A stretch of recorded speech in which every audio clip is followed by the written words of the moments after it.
자, 어제 저녁 21시 37분이었죠. 속보로 올라왔었는데 공화당 하원 의장이 연방 부채 한도 협상에 대해서 상당히 낙관적인 입장을 밝히고 있다. 미국 연방 정부의 디폴트는 없을 거다라고 언급해 주었습니다. 사실상 아직까지 합의점을 완벽하게 찾지는 못했지만 그렇다고 디폴트의 위기까지 끌고 가지는 않을 거다라는 거겠죠. 부채 한도 협상에 대한 기대 타결 기대감이 어제 미국 3대 지수를 양봉으로 만들어주는 움직임이 나와 주었었고, 비트코인 역시도 일본 캔들 기준으로 플러스 1.4%로 강하게 반등하는 움직임을 보여주었습니다. 그래서 결국 지금 여러분들께서 가장 궁금하신 게 비트코인 여기서 계속해서 올라갈 수 있는 그 힘을 받아줄지, 혹은 단기적인 반등 뒤에 다시 하락하는 그림이 나올지가 궁금하시잖아요. 제가 어제 영상의 댓글들을 보니까 전체적인 경제적인 전망이나 기사에 대한 분석들보다는 지금 현재 구간에서의 비트코인 단기적인 분석과 장기적인 분석, 알트코인은 우리가 언제쯤 진입해 볼 수 있을지가 여러분들께서 가장 궁금하신 것 같습니다. 우선 제 생각부터 먼저 말씀드리면, 지금 나오는 단기 반등에 대해서는 어제 유튜브 영상에서도 간략하게 말씀을 드렸지만 반등은 충분히 더 나올 수 있다고 보고 있습니다. 하지만 지금의 반등 구간이 추세를 전환시킨 반등은 아니라고 지금의 차트를 좀 바라보고 있는데, 자, 그럼 더 올라간다면 어디까지가 반등이고 어디서부터가 추세 반전인지, 내려온다면 어디서부터는 우리가 실질적으로 알트코인을 잡아봐도 될지를 말씀드려 보려고 합니다. 오늘도 영상 꼭 끝까지 시청하시고 정보 받아가시면 정말 좋을 것 같고, 추가적인 브리핑은 제가 비팅에서 관전 공유방에다 계속해서 전달해 드리고 있으니까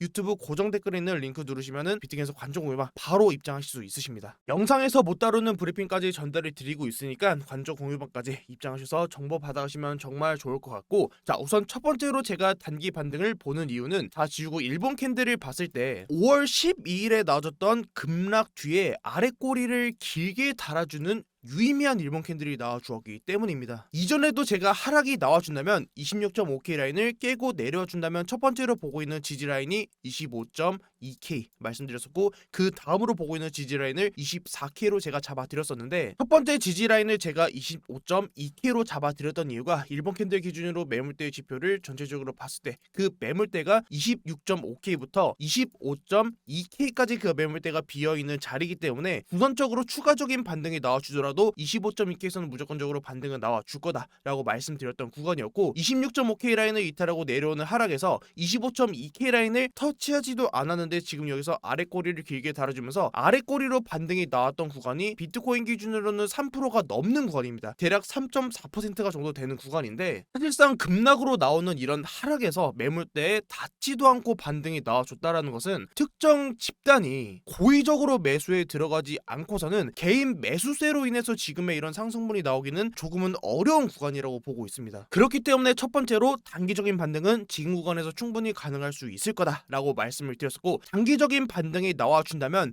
그 저항 라인 어디를 좀 돌파를 해줘야 되고, 돌파한 자리가 과연 추세 전환이 될 수 있을지를 잡아드렸던 구간 어디였죠? 제가 테더 도미넌스로 잡아드렸었는데, 테더 도미넌스는 제가 최근에도 영상에서 계속해서 좀 많이 말씀을 드렸던 구간이기 때문에 최대한 좀 짧게 말씀을 드리도록 하겠습니다. 1차적으로 보고 있는 지지 라인이 제가 지금 보시는 일본 캔들 기준으로 테더 도미넌스는 큰 채널링으로 보고 있다라고 말씀드렸었고, 지금 구간에서 채널의 상단부 라인을 돌파해 주었기 때문에 다시 또 하락 채널의 상단부를 돌파해주는 새로운 상승 채널을 그려줄 수 있는 그 가능성을 열어두고 있다. 현재 구간에서 테더 도미넌스가 반등이 나오기 직전에 지금의 채널의 상단부 라인을 테스트하는 그 과정을 거치고 있기 때문에, 만약에 지금 구간에서 추가적인 하락이 나와주면서 이 매물대를 한 번 더 테스트해주고 반등이 나와주더라도 현재 구간에서 1차적인 하락 구간 마이너스 2.6% 구간, 그리고 7.06포인트 잡아드렸었죠. 해당 자리가 마이너스 6%인데, 말씀드렸던 하락만큼 테더 도미넌스가 빠지는 움직임이 나와준다면 분명 그만큼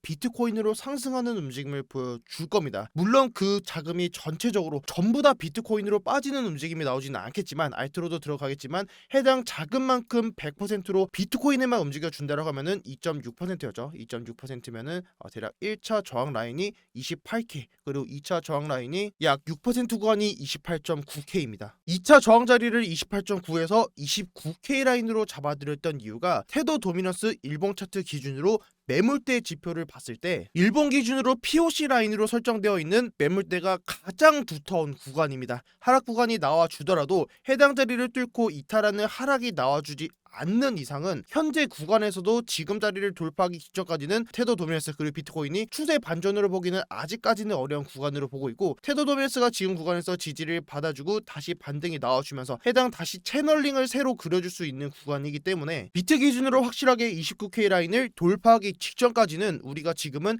조심해도 된다, 우리가 지금 무리하게 진입을 하지 않아도 되겠다라는 말씀을 드렸었죠. 그리고 해당 자리가 최근에 나왔던 단기 고점으로 평가받고 있는 31K 그 고점 자리랑 현재까지 이어봤을 때 그 고점 추세 라인이랑 겹치는 자리입니다. 그리고 그 추세 라인이랑 하단 추세 라인까지 이어봤을 때는 하나의 채널링이 완성이 됩니다. 그 다음으론 지금의 이 채널 라인의 신뢰도를 우리가 판단을 해봐야 될 텐데, 내시한봉으로 봤을 때 지금의 이 채널 라인의 중단 라인에서 중단 라인에서 계속해서 지지 받아주고 해당 자리에서 지지 그리고 저항 받아주고 지금 역시도 저항을 받아주고 있는 이 움직임을 봤을 때는 우리가 지금의 채널링을 봤을 때 신뢰도가 나쁘지는 않겠다, 충분히 참고할 수 있을 만한 유의미한 지표가 되겠다라는 걸 먼저 말씀을 드리고, 해당 자리에서 지금 저항을 받아주고 있고 지금의 이 자리를 최소 4시 한번 기준으로 위해서 몸통 마감해주는 움직임이 나와준다라고 하면은 최대로는 지금 구역에서 채널의 상단 라인까지는 그 반등분을 어느 정도는 기대해볼 수 있겠다, 좀 이렇게 좀 차트를 바라보고 있고, 다시 일본 캔들 기준으로 봤을 때 추세 전환으로 지금의 상단 라인을 돌파하는 반등이 나오지 않는 이상은 1차적인 지지 라인으로는 25.2K 라인을 본다라고 말씀드렸었고, 최종적으로는 24K 구간을 본다고 말씀을 드렸었죠. 결국 저는 지금이 하락이 나와주더라도 지지를 받아줄 수 있는 이런 매물대 라인에서는 우선적으로 지지를 받아주고 계속해서 횡보하는 그림을 그려주면서 결과적으로는 최종적으로는 24K라는 그 바닥을 한 번은 터치해주고 반등이 좀 나올 수 있는 가능성을 좀 열어두고 있습니다. 결국은 제가 큰 그림에서 봤을 때는 지금 나와준 저점 라인인 25.8K 라인은 충분히 깨고 내려올 수 있는 그 가능성을 말씀을 드렸었죠. 해당 자리를 깨고 내려주면은 큰 채널의 하단부를 뚫고 내려오는 하락이 나와줄 텐데, 나오는 이 하락 뒤에 반등 그리고 지금의 이 구역에서 시간을 정말 오래 끄는 최소 한 달에서 두 달 정도의 그 조정 기간이 좀 나와주지 않을까, 좀 이렇게 좀 차트를 바라보고 있고, 조정 기간을 거쳐주면서 결국은 이평선을 계속해서 아래로 내려오는 그 작업이 나와줄 텐데, 제가 종목 기준을 잡는 그 기준을 여러분들께 좀 잡아드렸던 게 4시간봉 차트 기준으로 봤을 때 달러 차트 기준으로 4시간봉이 200일선을 돌파하는 자리 여러분들께 말씀을 드렸었습니다. 결국은 캔들이랑 이평선이 계속해서 내려오면서 하단에서 이 이평선 위로 캔들을 올려주는 그 작업이 분명 나와줄 텐데, 4시간봉 캔들이 200일선을 돌파하는 자리를 제가 종목 기준으로 잡는 이유가, 물론 다양한 지표를 보면서 제가 여러분들께 유튜브를 통해서 브리핑을 전달드리겠지만, 큰 틀을 봤을 때 4시간봉 캔들이 200일선을 돌파하는 자리는